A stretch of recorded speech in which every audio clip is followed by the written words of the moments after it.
যে আচরণের কারণে মেজবান কষ্ট পায় এমন আচরণ না করা। মেহমানের 3 নম্বর করণীয় হলো মেহমান খাবার খাওয়ার পর মেজবানের জন্য দোয়া করা।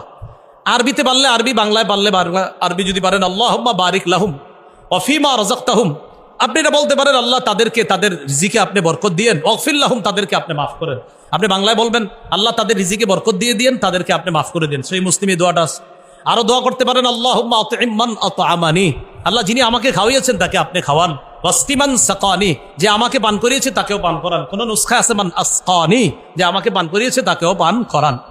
আরো দোয়া করতে পারেন আপনি এই দোয়াটা, আকালা তাআমাকুমুল আবরার, তোমাদের খাবার যেন নেককার মানুষরা খায়। এই বাংলায় কথাটা বলা যাবে না বলেন?